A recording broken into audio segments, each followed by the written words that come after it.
Mental Functions, Cognition, Assessment and Intervention by Lindsay Baker and Lauren Waters. Introduction to the client, Phil. Phil is a 75-year-old man with Parkinson's disease. He was admitted to hospital after a fall, which was due to an overdose of his Parkinson's medication. Phil usually lives at home alone. His family are concerned about his safety at home because he has had frequent falls and they've observed a decline in his cognition. Phil is adamant that he is okay and he has no issues at home. The OT has been asked to assess Phil's functional cognition. The OT conducted an introductory interview and gained permission to complete a non-standardised functional performance assessment, the Tea and Toast test. This test provides insight into Phil's functional cognition as well as his mobility and can guide the OT's clinical reasoning around Phil's safety at home. Using the ICF as a foundation, the OT observed possible impairments in the following areas: orientation, attention, memory, perceptual, thought, and high-level or executive functions.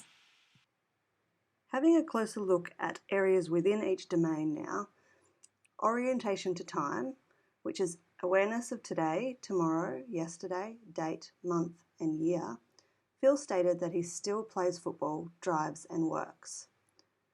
Orientation to place, awareness of one's location. Phil knew he was in hospital, but not which one. Looking at attention, sustained attention is concentration for the period of time required. Phil required constant verbal cueing to maintain focus on the task. For example, he did not complete the task of filling the kettle. Shifting attention is refocusing concentration from one stimulus to another. Phil demonstrated difficulty in shifting focus from one task to the next in the sequence. For example, after getting out the cups to make tea, Phil then asked, "Now, what are we doing?" And dividing attention. This is focusing on more than one stimuli at a time.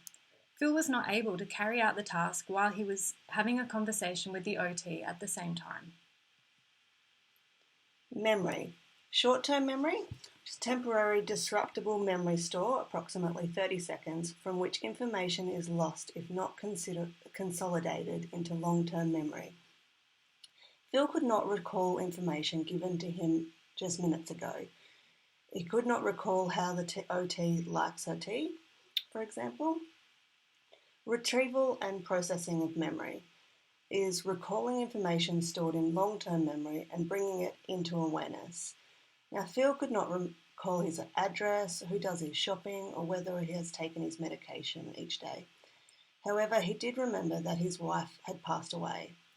Also, working memory. Phil could not remember having added sugar to his tea already. Visuospatial perception is distinguishing by sight the relative position of objects in the environment in relation to oneself. Phil let the fridge door close on him, and he placed the coffee cups and the milk on their side instead of upright. Now, this also could have been related to his Parkinson's tremor, and that's something that we'd have to investigate further. Pace of thought, the speed of thinking. Phil appeared to be slow to formulate and process his ideas. The overall duration of the tea and toast task was significantly longer than what would be anticipated. Form of thought.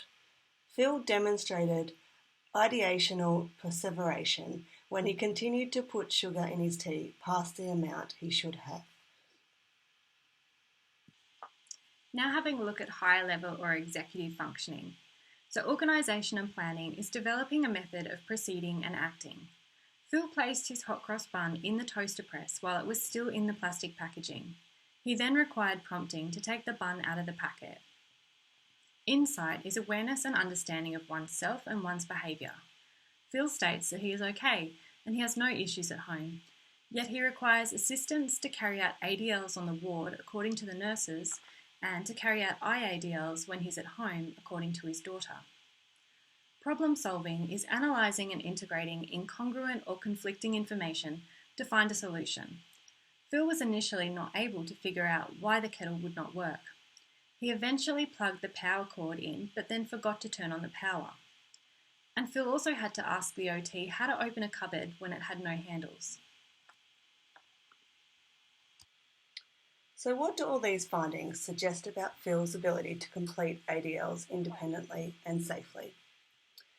He is likely to require assistance to help him with eating, as he may forget to eat or be unsafe in the kitchen, bathing and showering, may be unsafe with water temperature control, dressing, he may experience difficulties in sequencing tasks, grooming and personal hygiene, as he may forget or not attend to his personal hygiene, toileting and continence, he may not use the bathroom correctly, rest and sleep, he may not get adequate rest and or sleep, and his family have also suggested that he's sleeping in a recliner currently. Phil's family have also reported multiple problems with IADLs, for example, medication management, which was also seen with his admission to hospital. These must also be addressed for independence and safety. Based on the findings from the Functional Performance Assessment, the OT has concerns around Phil's safety. His return to independent living is in doubt. The OT decides to conduct a standardised assessment in order to objectively quantify Phil's level of cognitive impairment and to have a valid and reliable measure to compare Phil to others and to record changes over time. The Montreal Cognitive Assessment was chosen as the best for Phil for a number of reasons. It takes only 10 minutes to administer. It is widely used with Parkinson's disease. It is considered more sensitive than the mini mental state examination in detecting early cognitive impairment in people with Parkinson's. It assesses executive function, whereas the MMSE does not. It is considered reliable, thus can detect changes over time. So the MOCA was designed to screen for mild cognitive impairment, and it's been validated in people aged 55 to 85 years. It's now available in over 50 languages with cultural adaptations, and it can be administered by multiple health professionals who have completed training. The MOCA was created in 1996 and is a valid and reliable test. Content validity was originally established via a close correlation between the MOCA and the mini mental state examination in 2005. Multiple validation studies have been completed since then. According to Ireland, for people with Parkinson's disease, a score below 23 or 24 out of 30 indicate mild cognitive impairment with a high sensitivity and specificity. In non-clinical populations, a score under 26 indicates mild cognitive impairment. Furthermore, the MOCA has high test-retest reliability and good internal consistency.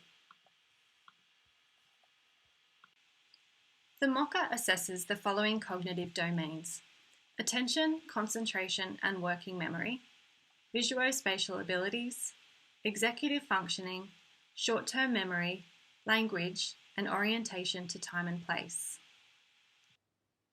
Here's an example of one of the items in the MOCA. This is the alternating trail making activity. Like other items, it tests multiple domains of cognition. Problems completing this item may indicate impaired executive function due to the lack of flexibility and concrete thought process. Language difficulties can also interfere with task comprehension. The results of the MOCA can help us with goal setting and intervention planning.